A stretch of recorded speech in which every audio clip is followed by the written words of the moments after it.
அடுத்த பாட்டு. இதுவும் திருநேரிசை 4ஆம் திருமுறை. இப்போ மேலே பாட்டு படக்கையில் பாடினது, இந்த பாட்டு முன்னிலை பாடு, இந்த பதிகம் முன்னிலை பாடுது. மஞ்சனே முன்னிலை கூப்பிட தெரியுதில்ல, மஞ்சன். மைந்தன் என்பது மஞ்சன் வருங்க, மஞ்சன். அல்லது மஞ்சு என்பதுக்கு மேகம் என்று அர்த்தம் வச்சு மஞ்சனே மேகம் போன்றவனே. வெயில் வெப்பத்தால் வருந்தி கிடப்பவர்களுக்கு மேகம் மழை பொய்து குளிர்ச்சியை தருகிறது அல்லவா, அதுபோல் பிறவி வெப்பத்தால் வருந்தி கிடப்பவர்களுக்கு இறைவன் அருளை பொழிந்து குளிர்ச்சியை தருகிறான். அதனால் மஞ்சு போன்றவன். மஞ்சு என்பதுக்கு மேகம்னு ஒரு பொருள் உண்டு. அப்புறம் மைந்து என்ற சொல்லு மஞ்சு என வரும், போலி. அப்போ மைந்தன், மைந்தன்னா வலிமையுடையவன் அர்த்தம். மைந்து என்ற சொல்லுக்கு வலிமைன்னு அர்த்தம், வலிமையுடையவனே என்ற அர்த்தம். இப்போ இது வியாகாரம் முன்னிலைப்படுத்தி விழித்து பாடுறார். மஞ்சனே மணியும் நாய், நீலமணி போன்ற மாணிக்கமணி போன்ற பெருமை உடையவனாக நீ இருக்கிறாய். மரகத திரளும் நாய், நெஞ்சுளே புகுந்து நின்று நினைதரும் நிகழ்வினானே. உன்னை நினைக்க வேணும்னா நீ என் நெஞ்சுக்குள்ளே புகுந்து நினைக்க வைக்கணும், அப்போ தான் என்னால் நினைக்க முடியும். திருநாவுக்கரசர் சொல்கிறார். திருநாவுக்கரசர் சிவபெருமானை தனக்கு தலைவன் எப்போ நினைச்சார் தெரியுமா? சிவபெருமான் எப்போ இவரை அடியவன் நினைச்சாரோ அப்போ தான் இவர் அவரை தலைவன் நினைச்சார். அப்போ சிவபெருமான் இவர் எனக்கு அடியவன் நினைக்காவிட்டால் திருநாவுக்கரசருக்கு இவர் நமக்கு தலைவருங்கிற எண்ணம் வரப்போகிறதில்லை. அப்படி பாடியிருக்கிறார், திருநாவுக்கரசர் பாடியிருக்கிறார். அது மாதிரி நெஞ்சுளே நிறைந்து நின்று புகுந்து நின்று நினை தரும், நினைத்தலை செய்கின்ற. நினை என்பது முதல்நிலை தொழிற்பெயர், நினைத்தல் என்பது தொழிற்பெயர். அந்த தல் போயிட்டுதுன்னா நினை என்பது மட்டும் நிற்கும், அதுக்கு முதல்நிலை தொழிற்பெயர். அந்த நினைத்தலை தருகின்ற நிகழ்வு உடையவன் அவன். எனவே அவன் நம்ம நெஞ்சுள்ளே புகுந்து நின்று நினைக்க செய்தாதான் அவனை நாம் நினைக்க முடியும். திருவிசைப்பாதான் அப்படி தானே வருது, நினையுமா நினையே அப்படி வரும். நெஞ்சுள்ளே புகுந்து நின்று நினை தரும் நிகழ்வினானே, துஞ்சும் போதாக வந்து துணை எனக்காகி நின்று அஞ்சல் என்று அருள வேண்டும் ஆவடு துறைவிடானே. இந்த பாட்டை தினம் பாடிட்டு இருக்கலாம். துஞ்சும் போதாக வந்து, துஞ்சும் போது என்பது துஞ்சுதல் என்பதுக்கு ரெண்டு அர்த்தங்க. தூங்குதல் என்பதும் துஞ்சுதல் என்பதுக்கு ஒரு அர்த்தம், இரத்தல் என்பதும் துஞ்சுதல் என்பதுக்கு ஒரு அர்த்தம். சாதல் நாள் நாயேன் உன்னை எங்குற்றாய் என்னும் போதால் எங்குற்றேன் என் கண்டாயே. உயிர் உடம்பை விட்டு எப்போ போகலாமோன்னு நிற்கும். அந்த சமயத்தில் ஒரு பெருமானே இந்த உயிர் இந்த உடம்பை விட்டு போயிடும் போல் இருக்குதே, நீ எங்கே இருக்கிறியோ அப்படின்னா பயப்படாதேப்பா, நான் உன் பக்கத்திலேயே தான் இருக்கிறேன் அப்படின்னு வருவார். துஞ்சும் போதாக அந்த சங்கொத்த மேனி செல்வா சாதல் நாள் நாயேன் உன்னை எங்குற்றாய். பெருமானே நீ எங்கே இருக்கிற அப்படின்னு கேட்டால் இங்குற்றேன், நான் உங்கூட தான் இருக்கிறேன், பயப்படாத அப்படின்னு சொல்லு. எங்குற்றேன் என் கண்டாயே அப்படின்னு பாடுறாரு. துஞ்சுதல் என்ற சொல்லுக்கு தூங்குதல்னு ஒரு அர்த்தம், இரத்தல்னு ஒரு அர்த்தம். ரெண்டு சமயத்திலும் இது வரும். இறக்கும்போது இப்படி சொல்லலாம், தூங்கும்போது நாம் இவரை நினைக்க மாட்டோம், ஆனால் அவர் நமக்கு துணையாக இருந்துகிட்டு இருப்பார். துஞ்சும் போதாக வந்து, துஞ்சுகின்ற காலத்திலே வந்து துணை எனக்காகி நின்று அஞ்சல். அதாவது சாந்தனி சாமி கேட்டார், இந்த உடம்புக்கு இவ்வளவு பாதுகாப்பு பண்ணுறேப்பா, தூங்கும்போது உனக்கு யார் பாதுகாப்பு? தூக்கத்தில் இறைவன் தானே உனக்கு பாதுகாப்பு. அப்போ நினைப்பில் அவனும் வந்து பாதுகாப்பான் இல்லை, நீ என்னதுக்கு இந்த உடம்புக்காக இவ்வளவு அவஸ்தைப்படுற? சுளுத்தியில் பிறந்தவன் எவன் அவன் நனவினோடும் பிறப்பான். சுளுத்தினா உறக்கம். உறக்கத்தில் நாம் நினைக்கலாம், ஏய் நான் தூங்கும்போது யாராவது வந்து பெண்ட போகிறாங்க, காவலுக்கு இங்கேயே நில் அப்படின்னு ஆள் போட்டு வைக்கலாம், சம்பளம் கொடுத்து வைக்கலாம். அவன் என்ன பண்ணுவான், எட்டி எட்டி பார்ப்பான். தூங்கின உடனே அவன் போயிடுவான். ஆமாம், அவன் வேலைக்கு போய்டுவான். அடுத்த பேர் தூங்கிட்டாரு, நாம் இங்கே நிற்கிறவன் அவர் பார்த்துக்கிட்டா இருக்கிறாரு அப்படின்னு அவன் போயிடுவான். அவனுக்கு கணக்கு தெரியும் இவர் எத்தனை மணிக்கு எழுந்திருப்பார்னு. அதுக்கு ஒரு 10 நிமிஷத்துக்கு முன்னால் அவன் வந்து நின்றுக்குவான். சாமி நான் இங்கே தானுங்க நின்றுட்டு இருந்தேன். இதுதான் நம்ம காவல்.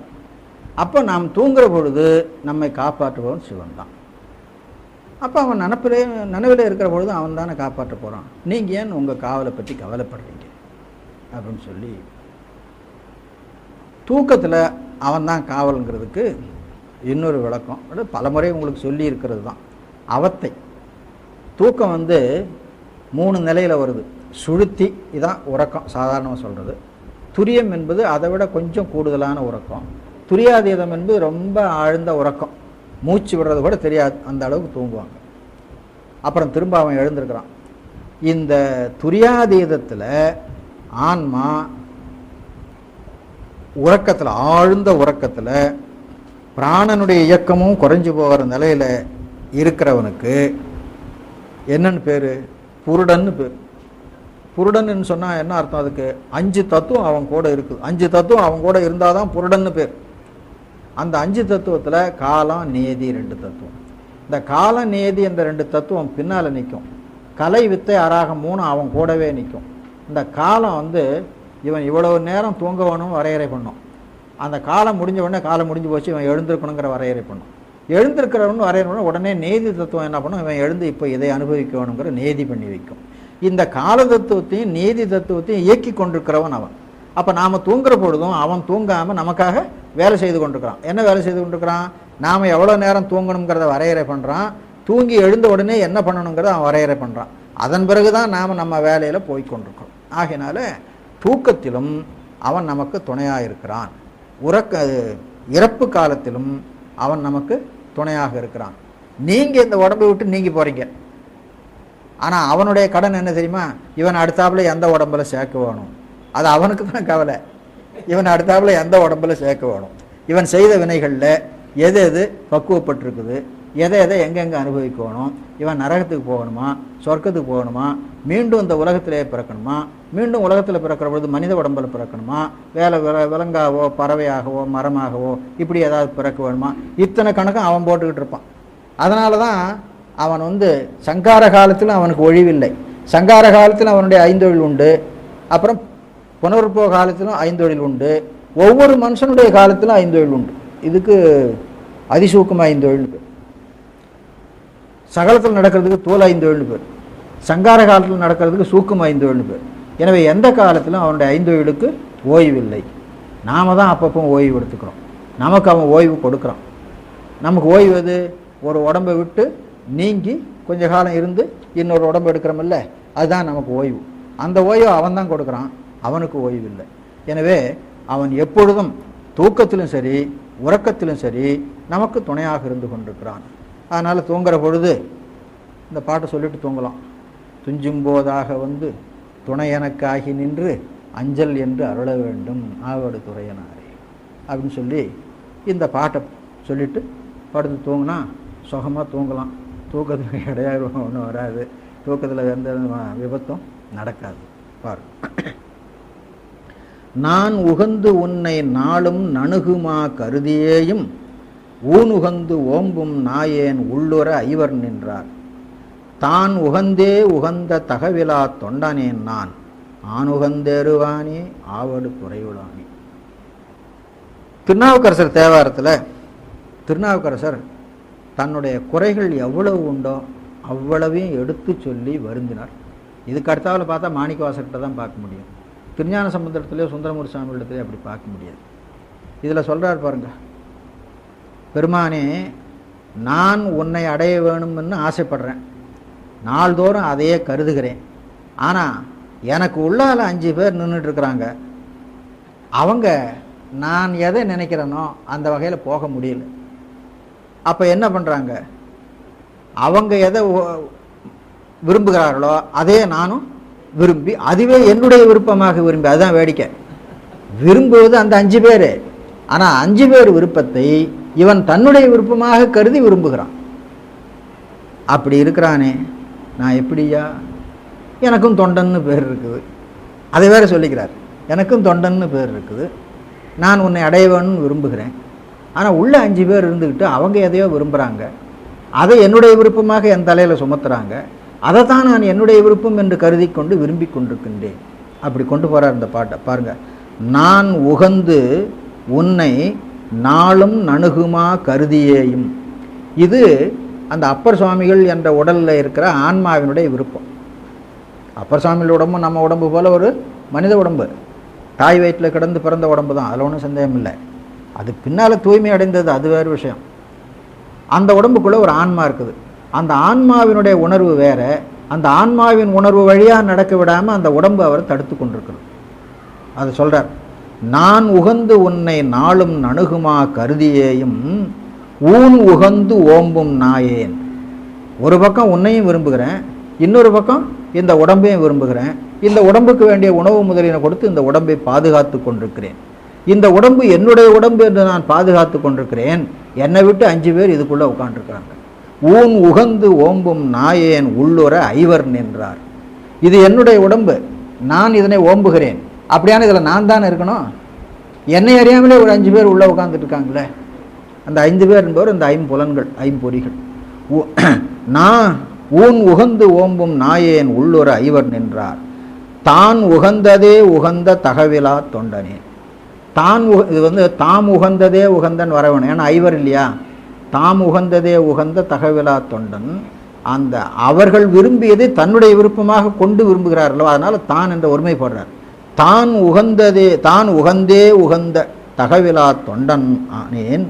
தொண்டனாகிய நான் ஆணுகந்து எருவானே. என்ன பண்ணுறதுன்னு தெரியல, வேண்டுதலை கடைசியில் விட்டுட்டார். நீ எதா பார்த்து காவந்து பண்ணிக்கப்பா, நான் இப்படி இருக்கிறேன். தொண்டனேன் நான் ஆணுகந்து எருவானே ஆவடு துறையுளானே. இந்த பாட்டில் எச்சம்ங்க, நான் உன்னை கருதுகிறேன், ஆனாலும் உடம்பை ஓம்புகிறேன். உடம்புக்குள்ளே 5 பேர் நிற்கிறாங்க. அவர்களுடைய விருப்பத்தை என்னுடைய விருப்பமாக நான் விரும்புகின்ற தொண்டனாக இருக்கிறேன். அதுக்கு மேலே வரலையே. அப்போ அதுக்கு மேலே என்ன விஷயம் வரணும்? ஆண்டவனே, இந்த 5 பேர் விரும்புகிற விருப்பத்தை விட்டுட்டு என்னுடைய விருப்பத்தின்படியே நான் உன்னை உகந்து விரும்பும்படி நீ செய் அப்படின்னு கொண்டு வந்து முடிக்க வேணும். அது எச்சமாக இருக்குது இந்த பாட்டில். அதை கூட்டி முடித்து கொள்ளுவோம். இந்த பாட்டு ரொம்ப அருமையான பாட்டு, நல்ல ஞாபகம் வச்சுங்க. கட்டமே வினைகளான காத்து, கஷ்டத்தை காத்து, தீவினைகளை காத்து, இவை நோக்கி ஆளாய் எனக்கு ஒட்டவே ஒட்டினாலும் உன்னை உள் வைக்க மாட்டேன். இந்த தொடர் ஞாபகம் வச்சுக்கணும். ஒட்டவே ஒட்டி உன்னை உள் வைக்க மாட்டேன். ஒட்டவே ஒட்டி, ஒட்டுதலை செய்துன்னு அர்த்தம். ஒட்டவே ஒட்டி 2 தரம் வருதில்ல, அதில் பின்னால் இருக்கிற ஒட்டிக்கு செய்துன்னு மட்டும் அர்த்தம். முன்னால் இருக்கிற ஒட்டிக்கு ஒட்டுதலை செய்து அப்படின்னு அர்த்தம். இதை மாதிரி தமிழில் சில யான் உண்ணலும் உண்ணேன் வாழலும் வாழேன். உண்ணலும் உண்ணேன்னா சாப்பிடவும் மாட்டேன், இப்போ நான் மாட்டேன்னு ஒன்று சொல்கிறோமில்ல, அந்த மாதிரி. அப்போ உண்ணுதலை செய்யன்னு அர்த்தம், வாழ்தலை செய்யன்னு அர்த்தம். அப்போ ஒட்டவே ஒட்டி, ஒட்டுதலை செய்து. ஒட்டுதலை செய்து அப்படின்னா என்னன்னு கேட்டால், நம்ம சைவ சித்தாந்தத்தில் அத்வைதம்னு ஒரு சொல் வருது இல்லையா, அந்த அத்வைதத்துக்கு தமிழில் சில சொற்கள் உண்டுங்க. அந்த சொற்களில் ஒரு சொல் ஒட்டி அப்படின்னு பேர். ஒட்டி அப்படின்னா 2 பொருள் பிரிப்பின்றி ஒன்னோட ஒன்று ஒட்டிக்கிட்டு இருக்கிறது, அதுக்கு ஒட்டின்னு பேர். சிவபெருமானுக்கு ஒட்டின்னு ஒரு பேர் நம்ம சிவஞான போகத்தில் மெய்கண்டார் பாடி வச்சுருக்கார். ஒட்டி அவன் உளமாகில்லான் உளம் அவனா மாட்டாது அவன் உளனுமாய் அல்லனுமாம் ஆங்கு அப்படின்னு வரும். அப்போ அவன் எப்படி நம்மோடு ஒட்டி இருக்கிறானோ அந்த அத்துவிதத்தை உணர்ந்து நாம் அவனோடு ஒட்டி இருக்க வேண்டும். அது இருக்கிறையே. ஒட்டவே ஒட்டினாலும் உன்னை உள் வைக்க மாட்டேன். அப்போ சைவ சித்தாந்தத்தில் இருக்கிற அத்வைதத்தை பற்றி இந்த வரி சொல்லுகிறது. சிவபெருமானிடத்தில் அத்வைதமாக கலந்து நின்று வழிபாடு செய்ய வேண்டும் அப்படிங்கிறது இந்த பாட்டு வற்புறுத்துகிறது. எனவே இந்த பாட்டில் இந்த ஒரு வரி நல்ல வரி, ஞாபகம் வச்சுக்கணும். ஒட்டி உருவார் உறவல்ல.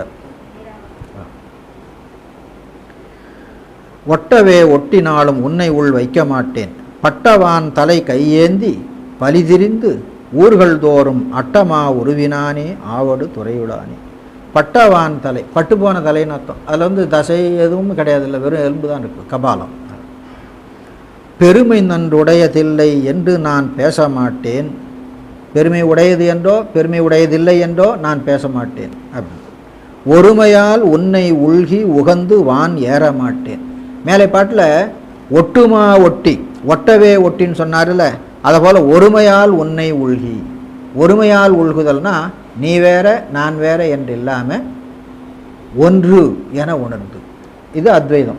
அத்வைதம் என்பதுக்கு ஒன்றுன்னு அர்த்தம் அல்ல, 2இன் கலப்பாகிய ஒன்று அப்படின்னு அர்த்தம். ஒருமையால் உன்னை உள்கி உகந்து வான் ஏறமாட்டேன். கருமை இட்டு ஆய ஊனை கட்டமே கழிக்கின்றேன். கருமை இட்டு ஆய ஊன், கருமையினால் இடப்பட்டதாகிய ஊன், கருமை என்பது ஆணவ மலத்தை குறிக்கிறது. அதனால் இடப்பட்ட மாயாமலம், அதாவது ஆணவம் காரணமாக கண்மம் வந்தது, கண்ம அனுபவம் காரணமாக மாயை வந்தது. கருமை இட்டு ஆய ஊனை கட்டமே கழிக்கின்றேன் நான், அருமையாம் நஞ்சம் உண்ட ஆவடு துறையுளானே. துட்டனாய் வினையதென்னும் சுடித்தலை அகப்பட்டேனை, இதுக்கெல்லாம் அர்த்தம் வேண்டியதில்லை, துஷ்டன் தான் துட்டன் வருது. துட்டனாய் வினையதென்னும் சுடித்தலை அகப்பட்டேனை, கட்டனா ஐவர் வந்து கலக்காமை காத்து கொள்வாய். நான் வினைச்சூழலில் கிடக்கிறேன், அது பார்த்தா இந்த 5 பேர் வந்து என்னை அந்த சுழலில் ரொம்ப அதிகமாக சுத்த விடுகிறார்கள், அப்படி இல்லாமல் எனக்கு காப்பாற்று. கட்டனா ஐவர் வந்து கலக்காமை காத்து கொள்வாய். மட்டவிழ் கோதை தன்னை மகிழ்ந்து ஒரு பாகம் வைத்து, மட்டவிழ் கோதை உமை நம், மட்டவிழ் கோதை தன்னை மகிழ்ந்து ஒரு பாகம் வைத்து, அட்டமா நாகம் ஆட்டும் ஆவடு துறையுளானே. 8 நாகங்களை பிடித்து ஆட்டுகின்றவன். காரழல் கண்டம் மேயாய், கார் கண்டம் அழல் கண்டம் கருநிறமாக இருக்கும், அப்புறம் நஞ்சு வெப்பமுடையது இல்லையா, அதெல்லாம் அழற்றுவதாக இருக்கும். காரழல் கண்டம் மேயாய் கடிமதில் புறங்கள் 3ம் ஓர் அழல் அம்பினாலே உகைத்து தீ எரிய மூட்டி நீரழல் சடையுடானே, நினைப்பவர் வினைகள் தீர்ப்பாய் ஆரழல் ஏந்தியாடும் ஆவடு துறையுளானே. செறிவிலேன் சிந்தையுள்ளே சிவனடி தெரிய மாட்டேன். இந்த தொடர் நல்லா ஞாபகம் வச்சுக்கோங்க. செறிவிலேன், இதுவும் அத்வைதம், ஒட்டி என்று சொன்னோம்ல, அதே போல சரி. எங்கும் செரி சிவம் இரண்டும் இன்றி சித்தொடு சத்தாய் நிற்கும். எங்கும் செரி சிவம், எங்கும் வியாபகமாக நிறைந்திருக்கின்ற சிவம், அந்த சிவத்தோடு இவர் வியாபியமாக செறிந்திருக்க வேண்டும், அதுதான் அத்வைதம். செறிவிலேன் சிந்தையுள்ளே சிவனடி தெரிய மாட்டேன், குறியிலேன் குணம் ஒன்றில்லேன் கூறுமா கூறமாட்டேன். சிவபெருமானை புகழ்ந்து கூறுகின்ற முறைப்படி கூறமாட்டேன்.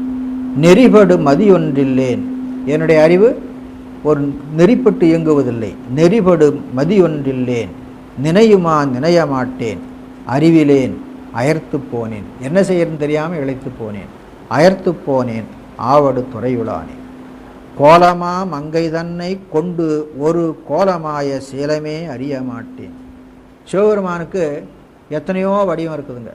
அந்த வடிவத்தில் உமையம்மே ஒருபால் கொண்ட கோலம் ஒன்று உண்டு, உமாமகேஸ்வர வடிவம். அதை போல வடிவங்களை நான் நினைத்து கூட பார்க்கவில்லை அப்படின்னு சொல்கிறார். கோல மா மங்கை தன்னை கொண்டு, கோல மா மங்கை, அந்த முதல் கோலம் அழகு, அழகுடைய சிறந்த மங்கை, கொண்டு ஒரு கோலமாய சீலம், எத்தனையோ கோலத்தில் இப்போ இந்த கோலம் என்பது வடிவம். முதல்ல சொன்ன கோலம் அழகு, இந்த கோலம் வடிவம். ஒரு கோலமாய சீலமே அறிய மாட்டேன். செய்வினை மூடி நின்று ஞாலமாம் இதனுள் என்னை நைவியா வண்ணம் நல்காய்.